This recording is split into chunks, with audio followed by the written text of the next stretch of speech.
Buenas tardes, mi nombre es Priscila Abad, estudiante de la carrera Psicología Clínica de la Universidad Católica de Cuenca. Vamos a hablar sobre la esfera cognitiva, pero primero vamos a ver de qué trata esta. Bueno, ¿qué es la esfera cognitiva? Esta es un conjunto de procesos mentales por los cuales el sujeto va a tener información del medio y la va a almacenar en su memoria. Esta información que el sujeto ha recibido del medio se mantiene simplemente almacenada, ya que todavía no ha llegado a la esfera conductual. La función de la esfera cognitiva se basa en el almacenamiento de la información, pero esta no lo hace sola, se complementa con la esfera perceptiva. Es la que controla los sentidos, que podría ser visual, sensitiva o auditiva. Como se dijo hace un momento, la esfera cognitiva es la parte fundamental en la manera de interacción con los demás y nuestra personalidad. La unión de todas estas esferas dan como resultado la totalidad de nosotros, los seres humanos, en nuestra personalidad, ya que se fusiona nuestra cognición más nuestra afectividad, dando como resultado el cómo nos sentimos o si entendemos. Esto ocurre gracias a la activación de los procesos mentales que vamos a ver a continuación. Esta esfera cognitiva, además de la función general que ya se ha mencionado hace un momento, también tiene las funciones cognitivas que son como, se podría decir, como específicas. Bueno, estos son procesos mentales.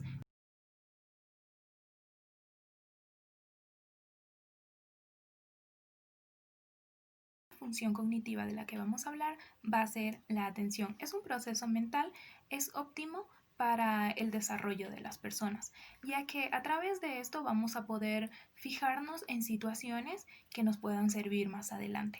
También tenemos que tomar en cuenta que sin este proceso no va a haber almacenamiento, como lo hemos venido mencionando antes. Es un proceso bastante importante. Bueno, tenemos que tomar en cuenta que nuestra atención es selectiva y va a dirigir nuestra focalización hacia un estímulo determinado que le interese y también de la misma forma va a descartar uno que no le interese.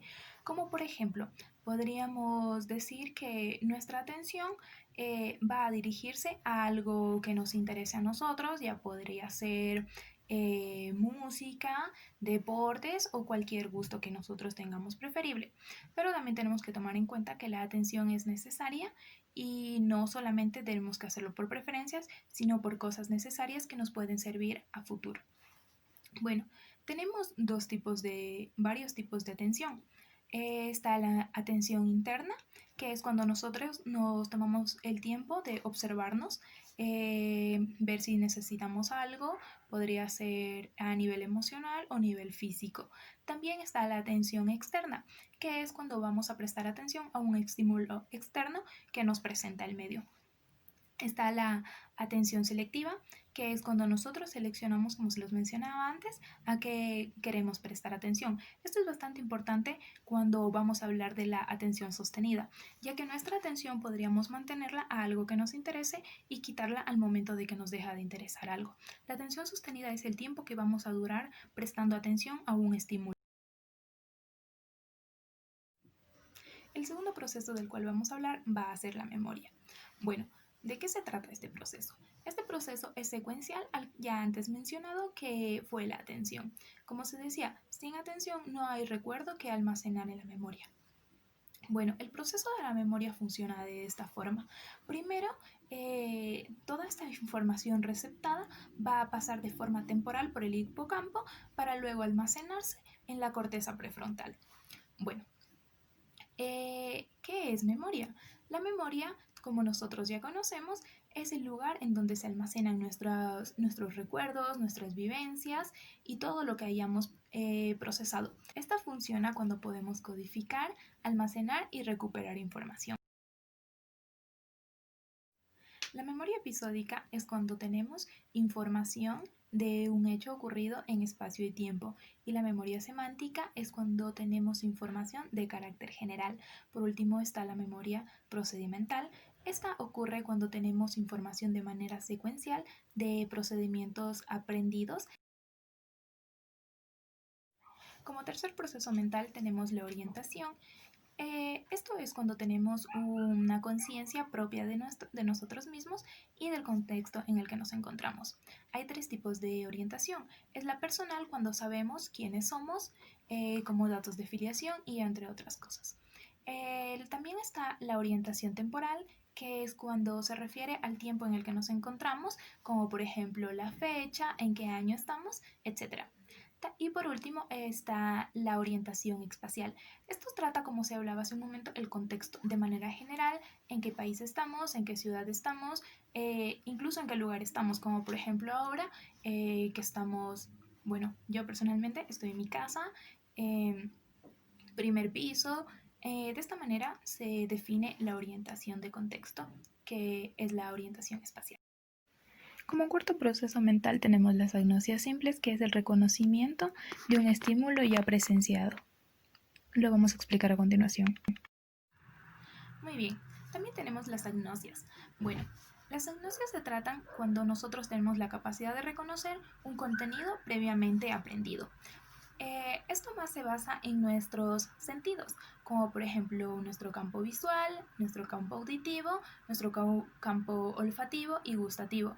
Como por ejemplo, vamos a poner el ejemplo del gustativo.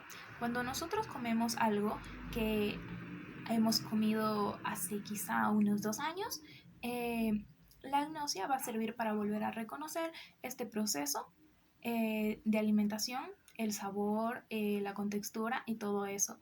A pesar del tiempo que ya ha transcurrido, en la agnosia funciona para permanecer todavía ese recuerdo intacto al momento de volver a presenciar cierto estímulo. Las praxis son bastante importantes en nuestra vida cotidiana, ya que sirven para expresarnos ya sea de manera facial o de manera motora. Por otro lado tenemos las praxias. Estas son habilidades motoras adquiridas.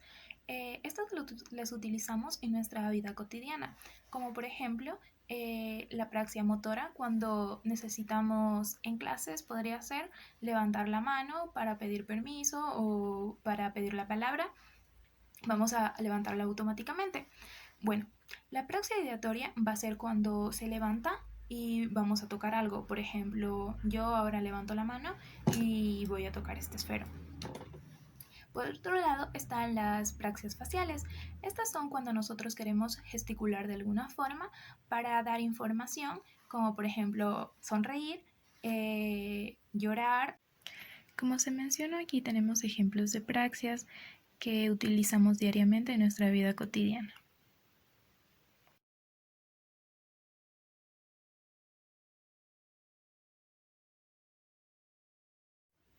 También está el lenguaje.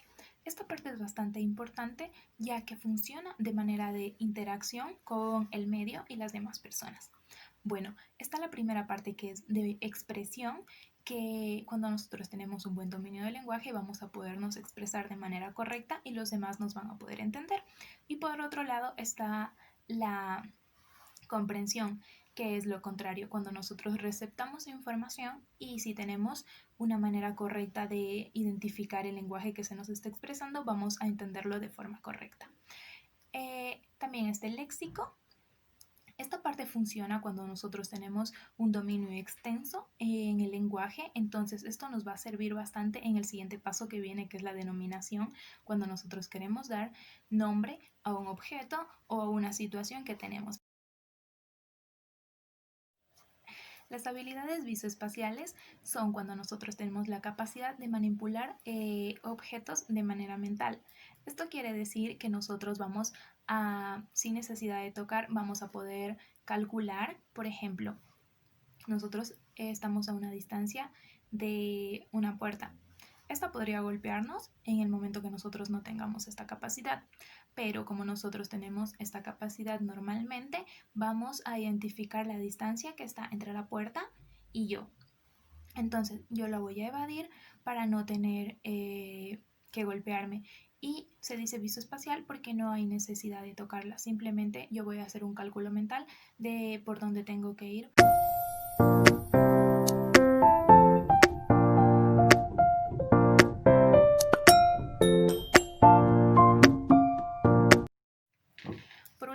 significa la cognición social? Bueno, esto es bastante importante ya que es una herramienta bastante poderosa si lo utilizamos bien. Es la manera que nosotros vemos a los demás y tenemos la forma de relacionarnos con ellos.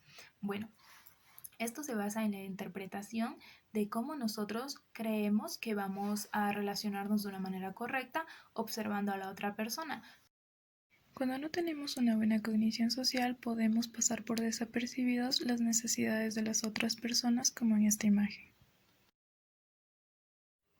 Y bueno, para dar culminación a esto, vamos a dar por sentado un pequeño resumen de qué es lo que trata la esfera cognitiva. Como ya lo decíamos desde un inicio, la esfera cognitiva es un proceso de funciones mentales.